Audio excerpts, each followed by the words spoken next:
le hicimos madrugar, parece que madruga todos los días últimamente. El ministro de Hacienda, Benigno López. ¿Qué tal, Benigno? ¿Cómo estás? Hola Luis, ¿cómo estás? Víctor. Buen día. Estela, un ¿Qué tal? gusto estar con Él se ustedes. levanta Un saludo muy para la temprano. audiencia. No duerme, no Vos tiene sos que madrugador, dormir. ¿verdad? Sí. Si no duermo. ¿Ya viste? Sí, aparte, Duerme con Hay un una ojo. diferencia ahí. sí, últimamente ya. Con un ojo. ¿Qué te parece la noticia de que podemos pagar 63 millones de dólares a Ronnie Martí? Y la verdad que es preocupante tener una noticia así. Habría que ver bien y habría sobre todo que hacer gestión en el proceso a la hora de presentar los argumentos de Paraguay, ¿verdad? Y ahí tener la posibilidad de tener una sentencia razonable, ¿verdad? Yo creo que debería ser en favor de Paraguay. No es la primera vez que Paraguay pierde en la CIT. No, no Sí. es. Ya tuvo, no sé si varios casos, pero sé que el caso de territorio indígena, o sea, hay un problema también en ese sentido, ministro, y yo creo que también la Procuraduría debería tomar más en serio cuando Paraguay es demandado ante la CIT. Nosotros tuvimos una reunión con Sergio sobre este y otros temas, sobre todo El para hacer procurador. justamente el procurador, Sergio Cosia, para justamente tener esa visión de tener presencia fuerte a la hora de hacer la defensa.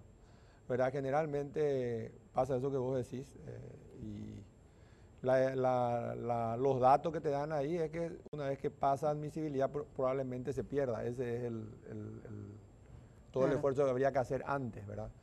Pero tenemos también experiencia de que se ganaron también ahí casos, ¿verdad? O sea, cuestión de darle gestión, me comprometí con Sergio a darle el presupuesto y buscar juntos la forma de hacer la defensa en los casos que caigan ya bajo nuestro gobierno, ¿verdad? Las demandas que caigan ahí, y hacer todo lo que se pueda para revertir esta situación si es que es así de complicada. No porque Paraguay haya perdido algunos casos ahí, ¿verdad? Sino porque lo que vos decías también, Luis, en la pausa, no al aire. ¿Cuál es la credibilidad que sigue teniendo la Comisión Interamericana de Derechos Humanos?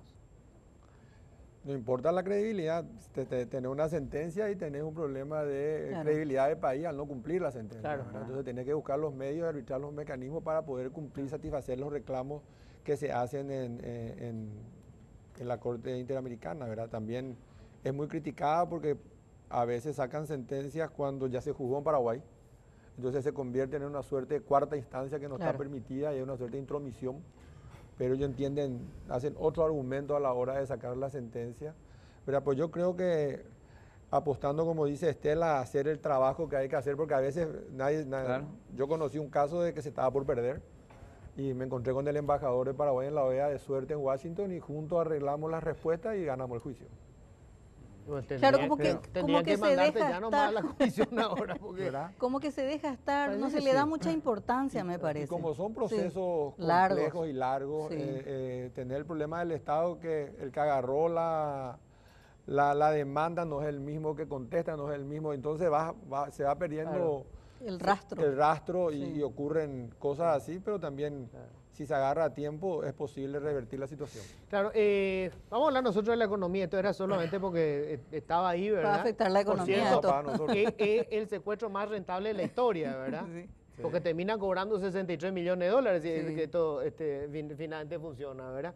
Pero bueno, la idea, Benigno, obviamente es hacer un poco una evaluación de cómo terminamos el año, si bien ustedes ya tomaron hace apenas unos meses, ¿verdad? Sí. Pero bueno, cómo cerramos el año en un momento muy difícil para la región, Sí. Brasil, Argentina, y todo apunta a que en el último semestre del año tuvimos un bajón comercial fuerte. Sí. ¿Cómo cerramos finalmente este 2018? Y con las consideraciones que haces, Luis, cerramos relativamente bien. De las proyecciones nos dan a nosotros que vamos a terminar creciendo alrededor del 4%. Eso se va a confirmar o no en el próximo trimestre. La inflación también terminó dentro del rango meta, un poco menor del objetivo, pero es más menos 2 o más menos 1,5, creo que es ahora el rango que tiene el Banco Central. Y sí tuvimos un impacto fuerte de la situación regional, sobre todo de Argentina, que también vemos que el año que viene va a estar mejorando. Hay una perspectiva de mejora de la Argentina y perspectiva de mejora de Brasil, y creemos que eso va a permitir que nosotros podamos seguir llegando a crecimientos cercanos a nuestro potencial, que es 4, 4,5, 5. Pero al final del día, si no hacemos las reformas estructurales necesarias, siempre vamos a estar por ahí nomás. Vamos a estar alrededor del 4, un poco menos, un poco más. y no vamos a hacer el crecimiento que necesitamos para Claro. llegar al umbral de desarrollo que implica el fortalecimiento del capital humano O sea, fundamentalmente. lo importante es, bien el 4%, pero es insuficiente. Viene el 4%, pero es insuficiente ya. Hoy yo creo que después de 20 años de haber construido una macroeconomía estable, predecible y que en realidad envidia en la región, tenemos que pensar en otras cosas ya, ¿verdad? Tenemos que pensar y esta fortaleza económica nos da la posibilidad de sentarnos a pensar la reforma educativa, la reforma de la salud, la reforma de la seguridad social, los sistemas de protección sociales más eficientes, un proceso de compra más adecuado, hacer una reforma en el gasto público que estamos haciendo, hacer una reforma en la matriz tributaria, fortalecer las instituciones, reducir la informalidad. Hoy podemos sentarnos a pensar en esas políticas que antes a lo mejor estábamos preocupados a ver si cómo cerraba la economía, ¿verdad? Ujú. O sea, digamos, cerramos ahora esto así y el año que viene el gran desafío es estas reformas. Sí, yo creo que... Y financiarlas. Y financiarlas. Pues yo pienso que el financiamiento va a ser un problema menor una vez que tengamos ideada la hoja de ruta y mostremos a la ciudadanía qué queremos hacer, ¿verdad? Porque siempre la discusión es para financiar lo mismo que tenemos, nadie quiere poner más dinero. Pero para financiar un proceso de desarrollo diferente, unas reformas estructurales importantes, yo creo que la gente va a tener en consideración de dónde vamos a sacar los recursos, ¿verdad? Pues tenemos que tener ese plan, tenemos que tener esa hoja de ruta y en eso estamos buscando dentro del gobierno, ¿verdad? ¿No se tiene, ministro?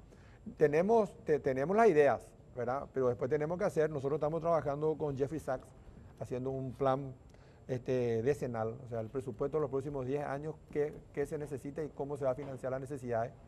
Esta economía a nosotros nos dio también unas fortalezas importantes que son como, por ejemplo, una mayor diversificación de la economía, un mayor peso de la clase media y esa gente reclama más servicios públicos de calidad, ¿verdad?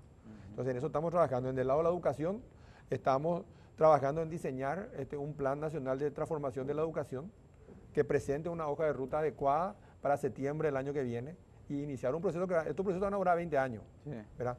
La reforma de la salud pública también. La reforma de la protección social también, y la reforma de la seguridad social, ni qué decir. Lo que se aboga es, ministro, que se respete. O sea, que el próximo gobierno respete esto. Sí. Que no llegue otro equipo y que diga, no, a mí, o sea, que no me gusta tanto ¿por qué no cambiamos nomás y hacemos así de esta forma? Porque siempre ocurre eso, ¿verdad? Y bueno, Esas políticas de Estado de mediano o corto o largo plazo que alguna vez se ideó por ahí, hasta nosotros ya nos olvidamos, porque yo recuerdo que Lugo, en la época de Lugo se habló de un Paraguay 2030. Sí. ¿Qué pasó con eso? pero sigue el Paraguay del 2030, cada 5 años se reactualiza, pero los objetivos del Paraguay 2030 son los mismos, que están alineados también con los objetivos del desarrollo sostenible.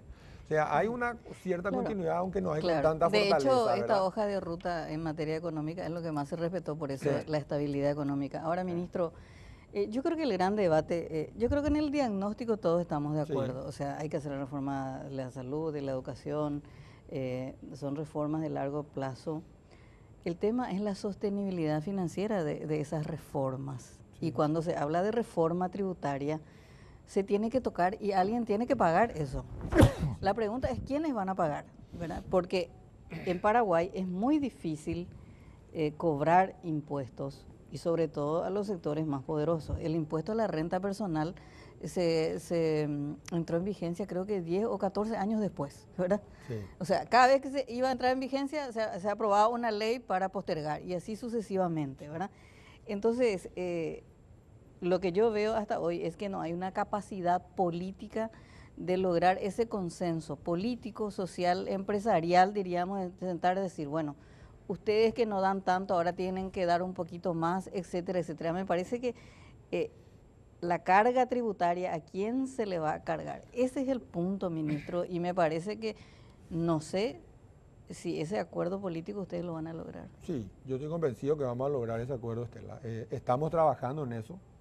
Tenemos una comisión con el sector privado, referentes importantes que están sentándose en la mesa, y ellos exigen la contrapartida, algo que vos también exigís, o sea, Sí. mejor calidad del gasto. Exacto. O sea, dejen de gastar mal y nosotros podemos sentarnos a ver cómo vamos a recaudar mejor. Esa sola reforma, haciéndola más simple, puede generar 1,5 más del PIB.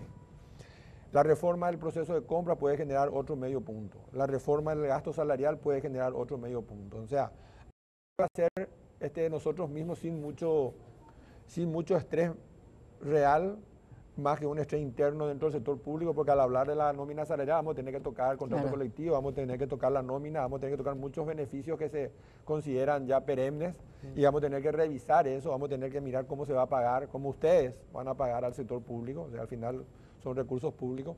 Pues yo creo que yo estoy optimista con respecto a la comisión, que vamos a presentar algo razonable. Nosotros habíamos acordado con el sector privado, uno de los primeros puntos que hicimos con Fabián de la SED, Fabián Domínguez, es sentarnos a ver cómo resolver el problema que tenían con la administración anterior con respecto a la interpretación del IRP. Claro. Acordamos una solución salomónica en ese momento con el compromiso de hacerlo, avanzar después, hacerlo ya recaudador y no solamente formalizador. Menos del 1% de la carga tributaria está en renta, ¿verdad? Sí. Cuando la región está en el 10%. Entonces, deberíamos llegar o acercarnos a estar por ahí cerca, ¿verdad? Vamos a hablar de las exoneraciones, qué se va a exonerar y qué no. Entonces, y tenemos un deadline, ¿verdad? O sea, tenemos una suerte, una tormenta perfecta a favor, ¿verdad? La visión y decisión del Congreso de incorporar mayores impuestos a fines de noviembre nos dio un camino a seguir para marzo. O sea, yo creo que si para marzo no le damos una respuesta al Senado, que nos dio una suerte, bueno, ya que ustedes dicen que van a presentar algo presente para marzo, ese proceso de que está en el Senado va a continuar. No vamos a tener más argumentos para decirle a ellos, esperarnos que nosotros no nos pusimos de acuerdo. O sea, esto es muy importante. Sí. En marzo el Ejecutivo va a presentar su proyecto de reforma tributaria acordado con el sector privado. O mayormente acordado por lo menos. O por lo menos la mayor parte acordada con el sector privado. Mayormente acordado. Y ese proyecto necesariamente va a suponer cambios del tipo eliminar exenciones fiscales. Sí. Básicamente nosotros estamos hablando ahora estamos dividiendo en dos. Ahora estamos hablando de la simplificación del proceso. Y dentro de la simplificación del proceso implica que se va a descontar y que no, ¿verdad? Y eso solo nos va a generar 1% a nosotros de ingresos adicionales, ¿verdad?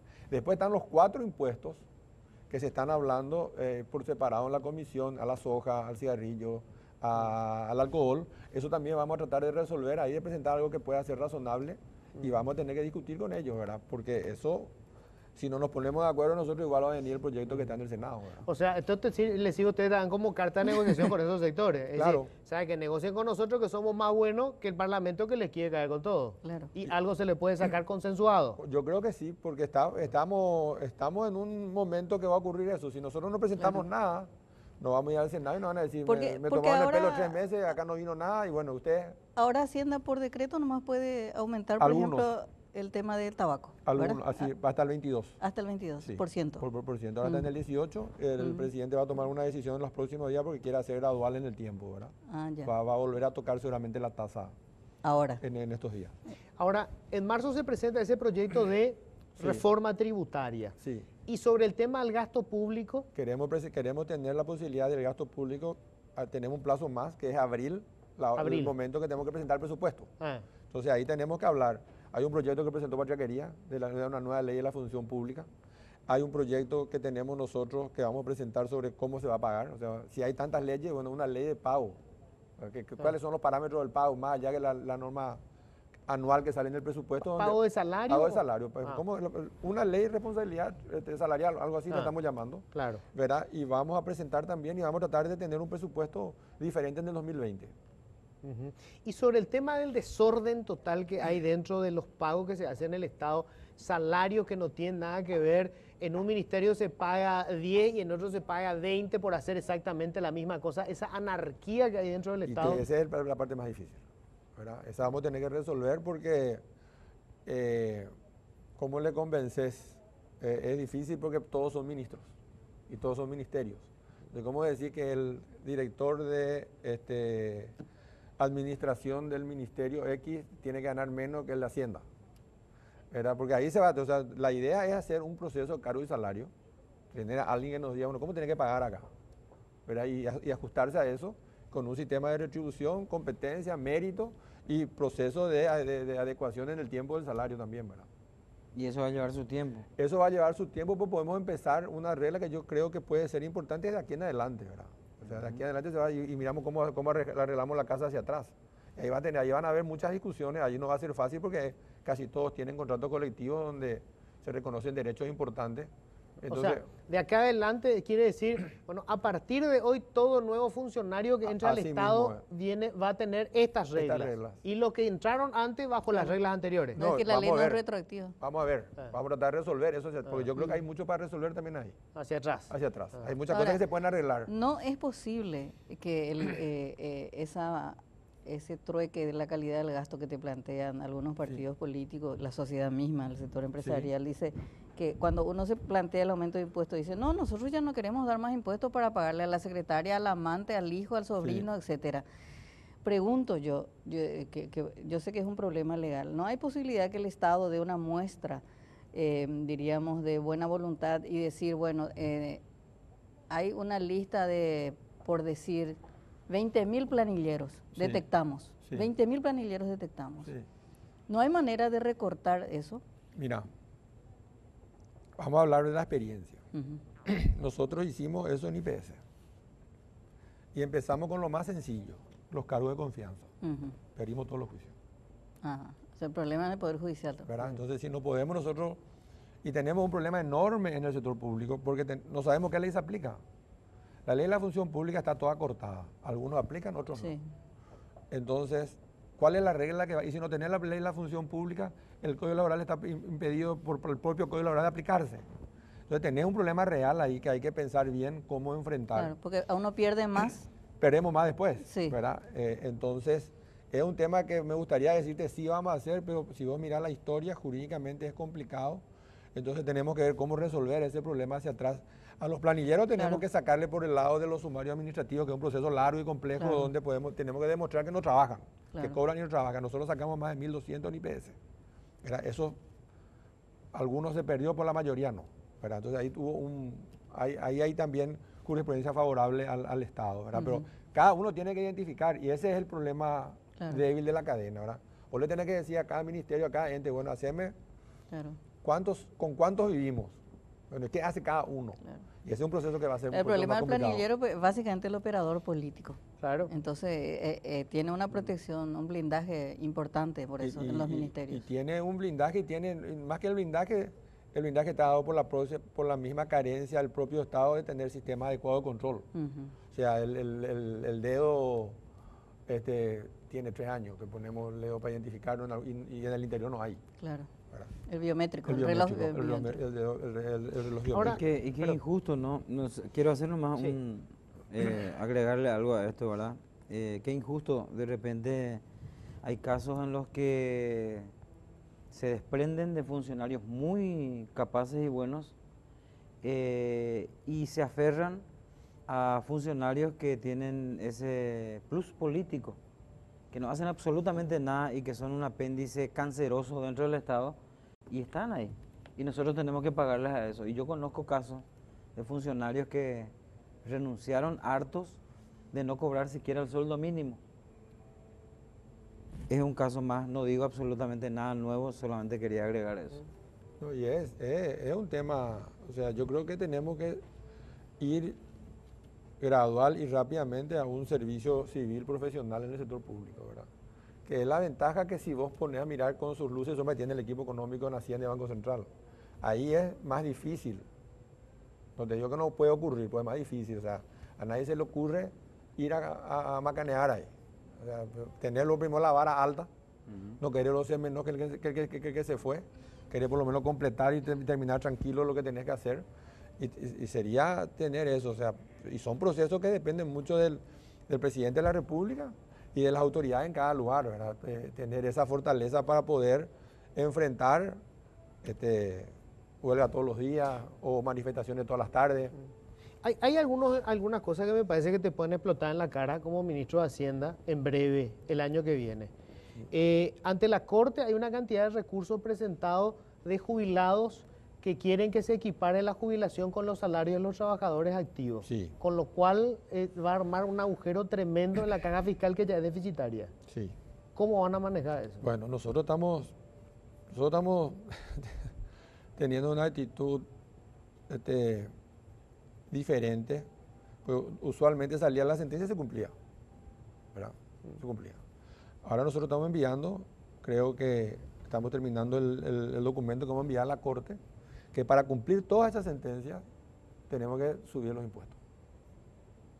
O sea que te va a tener que esperar. Y vamos a tener que presentar un proyecto de ley diciendo tenemos que pagar la seguridad, la jubilación de todas estas personas, pero la ecuación financiera no da. Pues hoy no da. Sencillamente vas a fundir las cajas, que de hecho tenés que tener un proceso de reforma mucho más integral. Vos tenés gente que se jubila a los 43 años. O sea, ¿qué le va a tirar la Corte que la Corte diga que se crea un impuesto para pagarle a esta gente? Y, pues, no, que acá puede tener el tema del desacato. Acá vos tenés la orden que te dice pagame y vos no estás pudiendo pagar, no tenés la plata. Y para pagar tenés que generar un... Acá hay una responsabilidad intergeneracional. Sí. Los jóvenes le financian a los jubilados. Sí. Y así se va haciendo en el tiempo, ¿verdad? Y vos haces el análisis y si vos sentás el criterio de que vas a equiparar los salarios de los activos con los pasivos, vos tenés una bomba nuclear que te va a explotar en años, no en décadas. ¿Verdad? Eso no puede seguir. Entonces nosotros hemos hablado con los ministros de la Corte y les hemos explicado también a ellos de la situación. Y hay un problema tremendo ahí, porque ya hay sentencia, no es que no hay. No es que va a haber la sentencia que me dice, ya hay. En algunos casos ya hay. En el caso de militares y policías no se da esa equiparación. Pues eso está en la ley. Ah, ya está en la ley. Eso está en la ley, se da, pues no es una equiparación parecida, pero lo que ellos quieren ahora es, la discusión es cómo vos vas llevando tu salario de jubilado en el tiempo con lo que va pasando en el tiempo, Claro. sobre todo que ahora vivimos más, ¿verdad? Claro. Y cuando vos tenés jubilaciones de 43, 50 años, tenés que financiar 30, Ujú. y no tenés. Y el tema de la reforma del sistema previsional en general, Es o sea, ojo que fundamental. no estamos acá hablando de modificar el sistema del IPS, no estamos hablando de eso. Estamos hablando sobre todo de las otras cajas, la caja fiscal que está quebrada, de hecho el sector docente, el sector militar y el sector policía están totalmente quebrados, Sí. se cubre con dinero público, En algunos se cubren con el aporte de los trabajadores de con- los ministerios Sí, es y, terrible. y en otros directamente con Con dinero recurso del presupuesto. tributario. Claro. ¿Verdad? La idea nuestra es presentar un proyecto, ¿verdad? No solo la superintendencia de pensiones por su lado, que va a mitigar los riesgos, pero no es que va a resolver. Y por el otro está el tema de la seguridad social, o sea, no puede haber jubilado a los 43 años, ni a los 50. ¿Eso en qué Hoy sector no se debería está ni dando? haber ni a los 60. ¿En qué sector se está dando eso de los 43 años? Docente. Docentes. Claro, ellos cumplen 30 años y se Sí, jubilan, se jubilan. más allá de la edad. Sí. Y la caja docente ya es deficitaria de por sí. Ujú, Y encima son ellos los que tienen la sentencia de la equiparación. ujú. Porque está la actualización y la equiparación. La equiparación es, yo quiero ganar igual que el activo. Entonces va a tener todos activos. Cuando el concepto financiero de la jubilación es otro. Lo que vos aportaste en tu vida es, es tu ahorro para tu futuro. Y vos no tenés ahorro. Y además no tenemos la cultura de ahorrar acá. Ahora, ministro, ¿cómo usted maneja, diríamos, esa, no sé si llamarle contradicciones a veces, con su posición en términos netamente económicos y las urgencias políticas? Y le recuerdo un caso. El IVA a las cooperativas. Sí. El IVA a las cooperativas, usted estaba de acuerdo, fue ministro en el gobierno de Horacio Cartes, diríamos. Yo no fui ministro. Perdón, Presidente estuvo en el gobierno. IPS, en sí. IPS. Presidente IPS. Pero económicamente, diríamos, estaba, Yo estoy de acuerdo. está de acuerdo Hasta con hoy. eso. Bueno, en el gobierno de Mario Abdo revierte esa situación y la otra vez lo escuché decir otra vez, bueno, tenemos que reconsiderar otra vez ese punto. Sí. O sea, ¿existe un proyecto Pero- del gobierno o es simplemente una posición personal del ministro de Hacienda de aplicar nuevamente el IVA a las cooperativas? Yo creo que esa discusión va a salir Ujú. en este proceso De de reforma. reforma tributaria Ujú. porque deben de pagar IVA. Ujú. La situación que se da con la derogación de la ley es que se fundamenta en una sentencia de la Corte que dijo que era inconstitucional. Ujú. Entonces, ¿qué razón tendría de tener esa pelea si Claro. la Corte ya declaró nula la ley? ¿Verdad? Por eso en ese momento Hacienda no dijo nada. Ujú. El tema de los ojeros que siempre están en Sí. el tapete, ¿cuál es la situación? Yo había visto un informe de la administración anterior que decía sobre todo los agroexportadores terminaban recibiendo más dinero de lo que pagaban Hacienda, porque resulta que ellos recuperan el IVA, Claro. porque son los exportadores, ¿verdad? Pero pagan poquísimo de renta, porque resulta que ellos le exportan supuestamente a una empresa que está en un paraíso fiscal y esa empresa es la que después exporta al mercado final. Sí. Entonces esa empresa le compra a un precio bajísimo al agroexportador que está en Paraguay, ¿verdad? Entonces el agroexportador de Paraguay tiene una renta mínima, pero ese que está en el paraíso fiscal le exporta al destino final al precio de mercado. Sí. Y ahí es donde tiene que pagar el impuesto a la renta de las empresas. Que es un paraíso fiscal. Que es un paraíso Donde fiscal, no se entonces no paga paga, impuesto. no paga. Así mismo. ¿Y ¿verdad? cómo van a solucionar? Y Porque esa nosotros- es una evasión legal, entre comillas. Nosotros habíamos, o sea, yo creo que fue el mismo presidente, Marito fue el que había puesto incorporado el concepto de la ley, el concepto del precio de transferencia, ¿verdad? Sí. Estamos trabajando eso de qué pasó, ¿verdad? Porque había un concepto que está en la ley y cuánto eso me genera de ingresos. Pues es un tema que hay que hablar. O sea, nosotros vamos a tener una mesa especial con los ojeros para ver cuál es el camino, porque ¿para qué le voy a cobrar el IVA si después le voy a tener que devolver y me genera una bola enorme de dinero que estoy teniendo que devolver hoy? Eso está en el objetivo, primero por no tener que exportar impuestos supuestamente, y después porque tener que fomentar algo. Bueno, ¿qué es lo que estamos fomentando con eso, verdad? Es un tema complicadísimo. Porque, Claro, porque ese concepto de que la exportación no tiene que, no se puede exportar impuestos. Sí. Pero eso tiene una razón de por qué, porque quiero fomentar la exportación, pero yo quiero fomentar la exportación del grano crudo, que es lo que exporta, o el aceite, porque también ahí te dicen, no, está procesado. Y son también las agroexportadoras las que también tienen la planta, que es una máquina donde funcionan dos tipos, no hay puestos de trabajo tampoco. Es toda una problemática profunda que estamos estudiando responsablemente desde Hacienda para tener una propuesta con ellos, ¿verdad? O sea, la idea es explicarle nuestra posición a los 12, porque hay dos sectores allá dentro Claro. entre los Los ojeros industriales y los... y los de grano natural, Sí, sí. ¿verdad? Y tener un punto intermedio de cómo hacer. Ahora, hoy pagan pocos impuestos, ¿verdad? Y vos hablas con ellos y yo estoy pidiendo que para mí es nuevo Bueno, este pero vos tema. sos ministro de Pero vos Hacienda, sos el que pagan sabe la no, caja. pero vos hablas con ellos Eh, y pagan muchísimo, eh, ¿verdad? Y vos mirás que lo que nosotros recibimos poco. Entonces, pagan poco. Entonces hay que buscar un término medio. y según usted, ¿qué es? Y quiero entender bien. Quiero entender bien porque es complejo el tema. Yo quiero entender bien cómo es la ecuación. Pero aparentan, Todos los ministros de aparentan Hacienda que pagan dejan el poco. cargo dicen después que pagan poco. No, pues yo ya decía antes. Pues, el único Yo ya decía en ministro marzo. Vas Claro. a decir en marzo que pagan Sí, poco. sí, fue no sé, Germán lo que Rojas. sea. Germán Rojas, siendo ministro de Hacienda, Sí. dijo, los ojeros pagan 0 sobre 0 de impuestos en este país. Y según nuestros números no pagan mucho, ¿verdad? Tienen que pagar más. Yo creo que tienen que pagar más. Yo creo que tiene un sector muy activo. Deberían pagar más. Y deberían pagar ni mucho más, no lo razonable. Ujú. ¿Cuánto está la evasión fiscal más o menos en promedio? Y los datos que te puedo dar es por el lado de la informalidad, que Sí. creemos que está en el 30% de la economía informal, 30%. siendo conservador.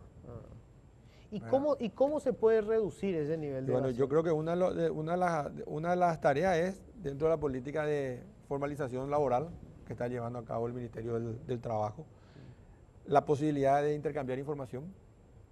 Intercambiaron información una semana el Ministerio del Trabajo y IPS y encontraron 300.000 trabajadores que no estaban en IPS porque sí estaban trabajando. La lucha que está teniendo la SET y aduana de manera conjunta en frontera y en formalización de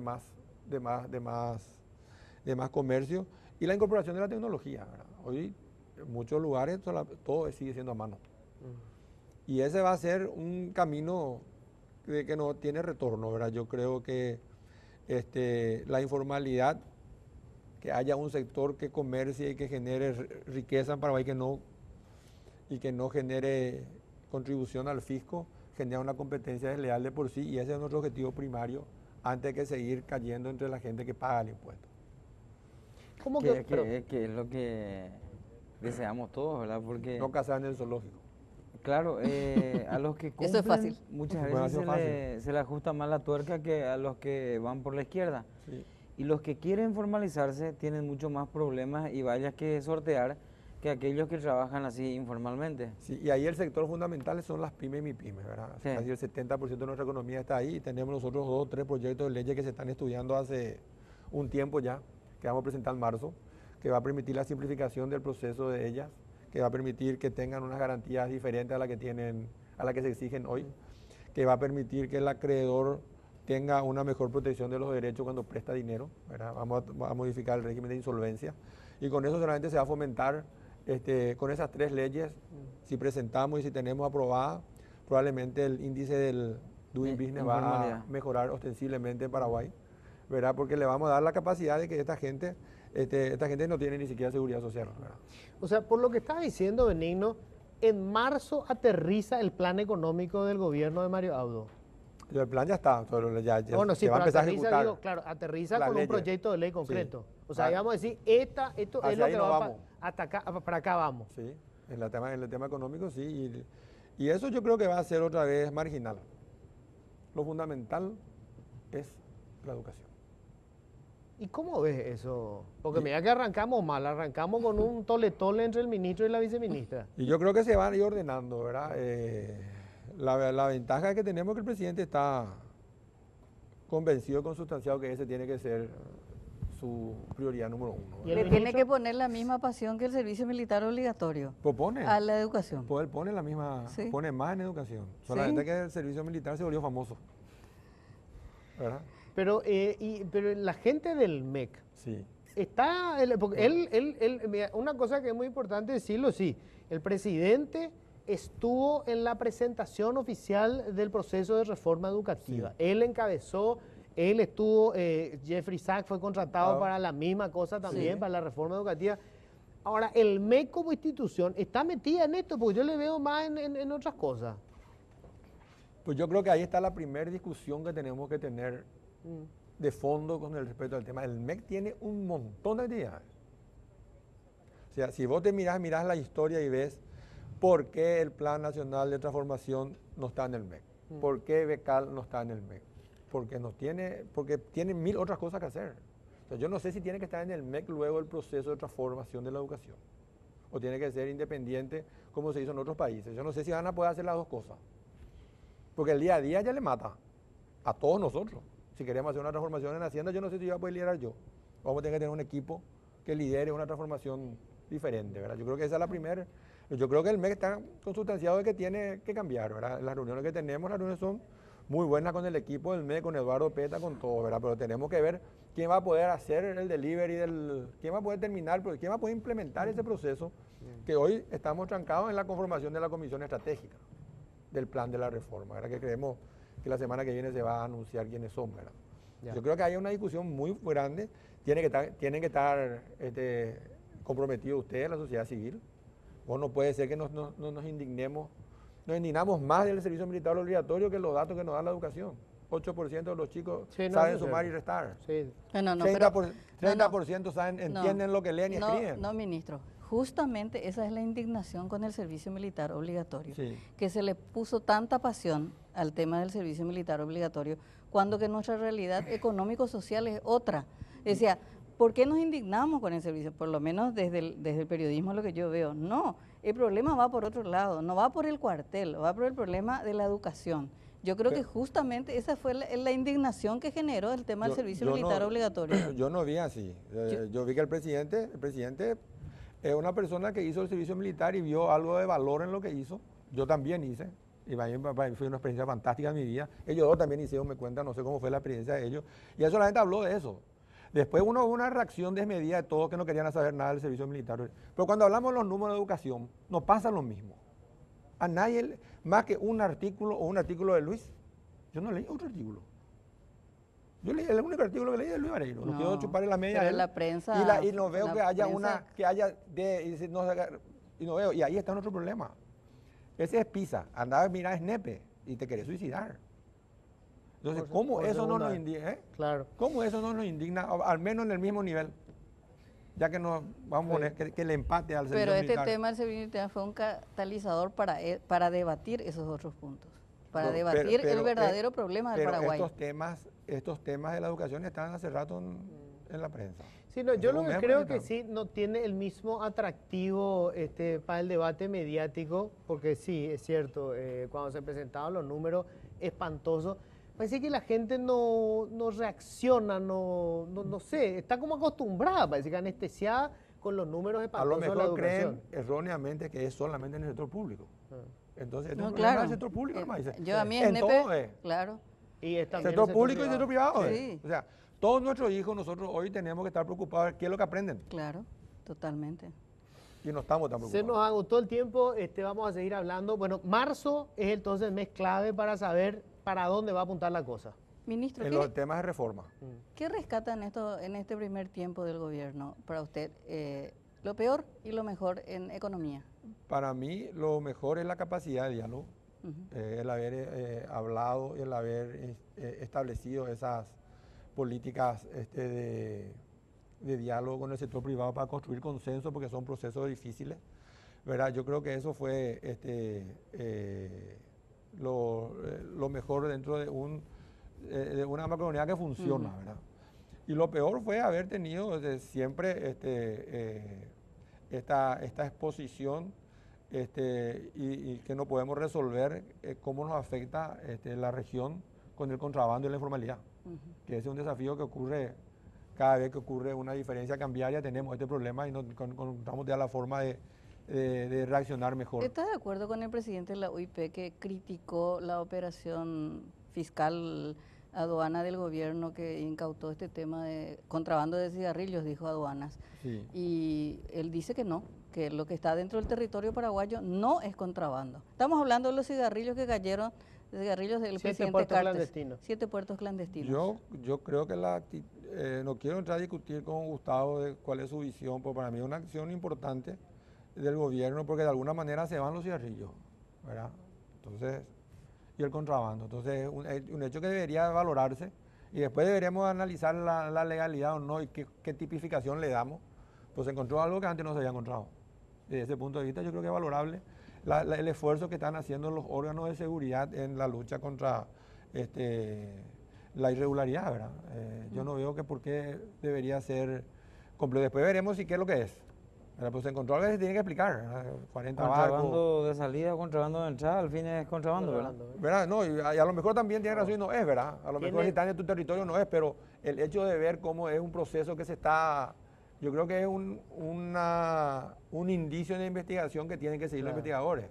Tiene Después pluma, descartaremos. Tiene pluma, tiene pico y dice cuacuá, parece que es un pato, ¿verdad?